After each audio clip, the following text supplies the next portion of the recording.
Hey folks, I'm brownbear. This is the final entry in a multi-part design commentary series on Banjo-Kazooie. If you missed the previous parts, I recommend you watch them before watching this video. In addition, I recommend you watch this video from beginning to end. However, for the convenience of folks who prefer to jump around, I've provided timestamps to major talking points in the description below.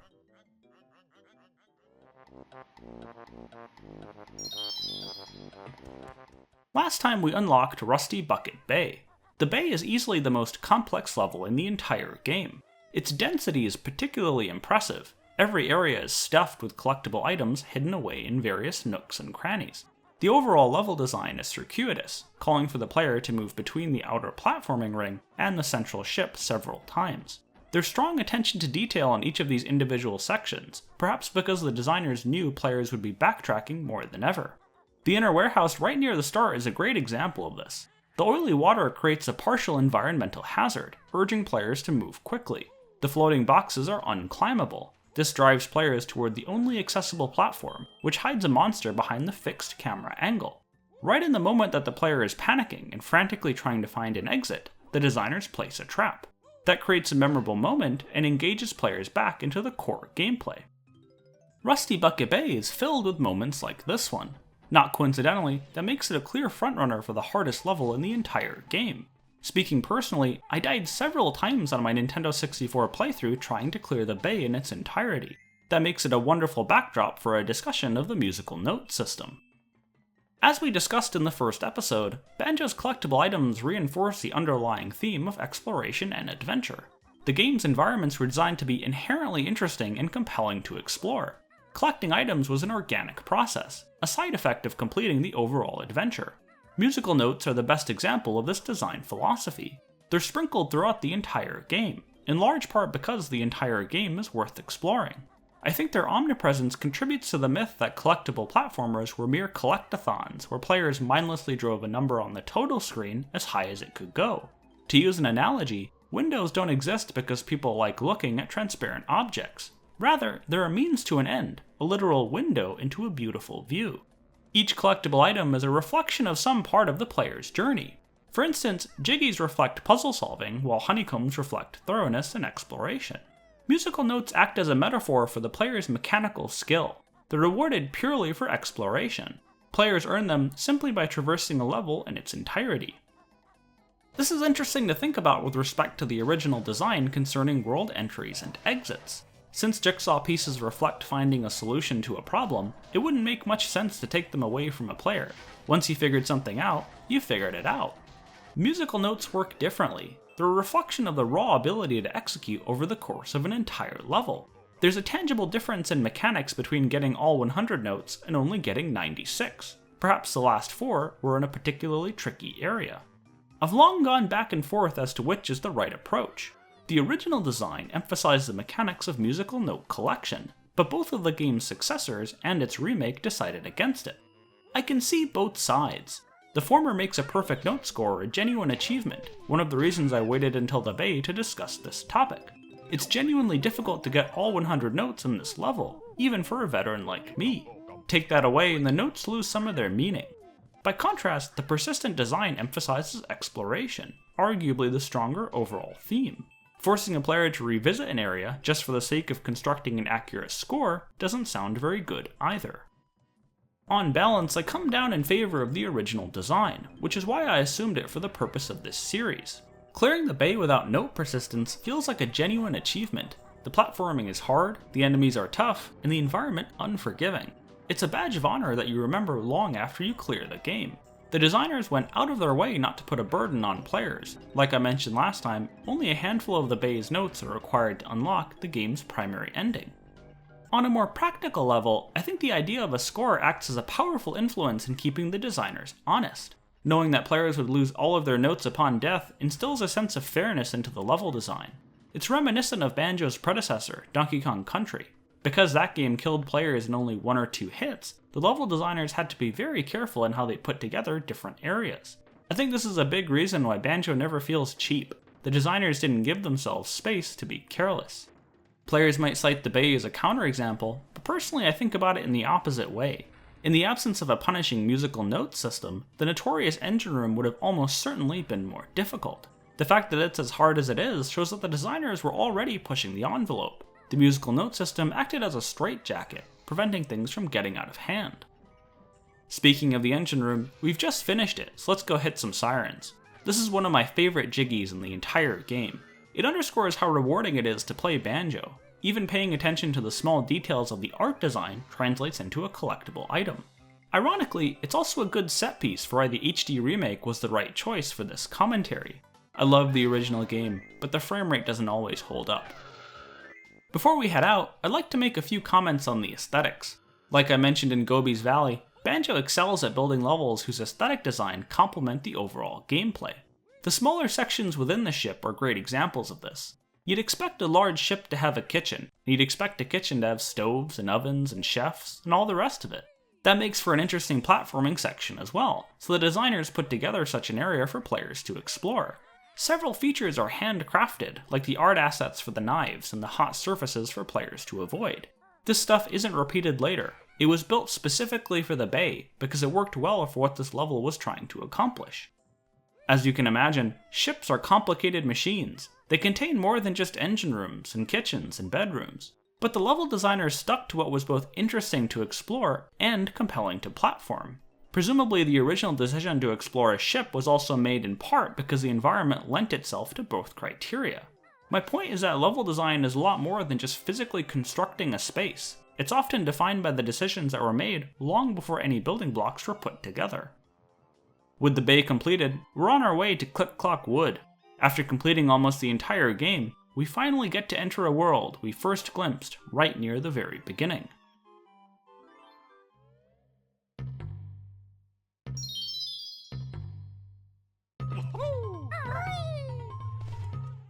Click Clock Wood is, without question, my absolute favorite world. I'm originally from an area that has 4 distinct seasons. Every season has its own distinct flavor, its own feel. Click Clock Wood reflects that. It takes the same physical space and represents it in 4 different ways, arguably establishing 4 distinct emotional tones in the process. The designers chose spring as the starting point, a good choice given its association with renewal and rebirth. This gives way to the summer's hustle and bustle. The yellows practically burst out of your screen as you wander around and see what's changed. By the time you get into the fall, you're an old hat. The wood's quiet as you make your way from area to area, following up on your various tasks. Finally, winter arrives. It's dead as night, a perfect way to close out a long level. This held up surprisingly well even after many years and multiple playthroughs. More than anything, it highlights the strength of Banjo's art style and character design. Banjo's characters feature distinctly irreverent personalities, underscored by the animator's decision to have their eyes constantly shift from side to side. It gives the impression that everyone's just a little bit confused. In combination with the exaggerated character design, unusually large eyes on top of massive heads, and constant endearing fidgeting, every NPC in the game comes across as funny and approachable. The wood's success hinges heavily on this NPC design. Almost every quest relies on a character-to-character interaction, more so than any other level. Given that these characters are going to be reused 4 times, it was critical that they effectively engage the player. This is a big part of the spring to winter journey. You want to follow up with the folks that you met along the way and see how they turned out. It's almost like a miniature version of Grunty's lair. Click Clock Wood takes the see but can't do philosophy of the overall game and compresses it into a single world. This ends up working out very nicely because a player has stronger attachment to NPC storylines than they do arbitrary events. This all takes place on a backdrop of a widely varied and vivid color palette. The consistency with which each season adopts and sticks to a color theme ensures that each segment is highly memorable and distinct in the player's mind. It weakens any feeling of backtracking because it genuinely feels like the world has changed, like a season has actually passed. A brilliant detail that reinforces this is the bridge to Nabnut's house. Instead of simply changing alongside the seasons, it progressively grows longer. The player really feels like the world is moving along with them, rather than simply being recycled. In sum, the wood's thematic design stands the test of time. Mechanically, it's more up in the air. Revisiting the wood with a more analytical mindset did clear up my nostalgia goggles in one sense. The decision to reuse the same basic level design 4 times in a row runs in direct conflict with the game's core theme of exploration. As much as Banjo is about adventure and exploration, the method by which players do this is platforming. At the risk of repeating myself, the aesthetics and the gameplay collaborate and reinforce each other. Once you've platformed the same area 2 or 3 times, you start to lose interest in doing it a 3rd or 4th time. The wood compounds this problem by mandating it for the entire level, which just so happens to be one of the largest in the entire game. By the time winter rolls around, there's a certain sense of going through the paces rather than genuinely engaging with the game world. It's a real shame that it works out this way, and somewhat inevitable given the novelty and risk inherent to a multi-segment world. What's interesting to me is that the HD remake effectively band-aids this issue by persisting musical notes across world entries and exits. If you treat each season as a separate world and do them at different times, say 1 season a day, you get all the benefits of re-experiencing the world without any of the costs. This is one case where the original note design actually worked against the overall gameplay. Even as a veteran, my first revisit to the wood took nearly 2 hours. Just imagine doing that on your first playthrough. It's hard to believe, but we're nearing the end of our journey. The wood is the last major level in Banjo. All that's left is the Furnace Fun and a final battle with Grunty. Before we proceed, we'll take care of some administrative tasks. First on our list is the last Cheato secret, which once again showcases strong level design. Cheato's location is visible if you look for it, and hinted by the change in water level. The timer further informs the player how far away they should look. It's a few small details, but they count for a lot in the end. Next, we need to chat up Brentilda. Brentilda is a lot more effective on your first playthrough because you don't know about the quiz at the end of the game. Since you're not sure when she'll come in handy, you pay a lot more attention to what she has to say. Not only does this make finding her a nice reward, it progressively humanizes Grunty, and makes her seem less like a one-dimensional caricature. Given that Banjo is an exploration adventure, the narrative arc was not the title's primary focus. That being said, it still kicks off the game's events and provides a rationale for the player to keep going. It's not a lot, but it's still necessary. Without it, the game would lack structure. Remember that Banjo is not a single world, it's 9 very different levels glued together. The narrative is kind of like a skeleton holding everything in one piece. I've long wondered why Rare included Brentilda in the game. On subsequent playthroughs, she becomes little more than a checklist item. It was only in the process of making this series that I started to see her importance to the game's overall structure. Without Brentilda, it would be easy for players to forget what they're doing and why they're doing it, breaking their suspension of disbelief and taking them out of the experience. Brentilda's regular appearances throughout Grunty's lair provide a convenient reminder for your brain to accept the game's premise and focus purely on the adventure.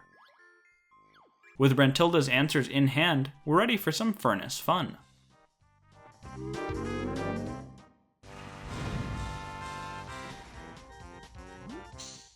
Numerous Rare games featured quiz shows going back at least as far as Donkey Kong Country 2. In my review of that game, I highlighted how these segments reward less visible members of the development team like writers and artists. The questions highlight areas of the game that, while integral to the experience, tend to go unnoticed by most players. The fact that every level is identifiable even at unusual angles is also a compliment to the graphical design, showcasing how proficient the artists were at theming and painting their levels. The Furnace Fun's introduction also features the longest dialogue segment in the entire game, making this a good time to discuss mumblespeak. Banjo's dialogue makes use of various huffs and guffaws rather than true voice acting, which goes a long way into building genuine personality into the game's characters. Like many of Banjo's mechanics, mumblespeak works primarily by engaging the player's imagination. Grunty sounds haughty, Nabnut sounds confused, and Kazooie sounds mischievous. After that, the real magic happens inside the player's head. Furnace Fun traverses the entire Banjo adventure, compressing a game's worth of memories into a single segment. This is a nice complement to the game's overall length. I'd guess that a complete first playthrough would take between 15 and 20 hours. In addition, the level structure lends itself to completing one world in one sitting, putting the game somewhere around the 2-week mark.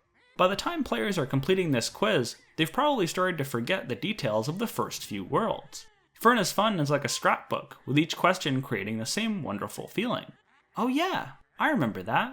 That was cool. It's in this way that I find the quiz to be a brilliant end to this game. The real final ending requires a boss fight with Grunty, something we'll be doing in just a moment. But from a thematic perspective, Furnace Fun is a true culmination of the Banjo experience. You went to lots of places, solved lots of puzzles, and met lots of interesting characters. Now you get to see it all again, one last time. The standard approach to a game centered around a single grand villain is to build up to that final encounter. I think it's fascinating how Rare approached this from the opposite perspective. Rather than ending with a bang, Banjo chooses to ramp down with a nostalgic and gently paced board game. I think it fits the overall exploration theme perfectly. You've seen everything, and now it's time to cherish your memories, pack up, and go home. More than anything else, it's the consistency with the exploration theme that leads me to believe that this is the game's true ending. That all being said, for the purpose of this series, we should probably go ahead and get the actual true ending. With 2D safe and sound, we're ready to fight Grunty. Banjo's final boss fight highlights the title's marriage between exploration adventure and collectible platformer. We've spoken at length about the way these mechanics interact. Platforming is the mechanic by which players navigate worlds, and collectible items are a natural reward for doing so thoroughly. Banjo does such a good job pairing these together that it allows us to forget that platforming serves the game's core themes rather than being its own attraction.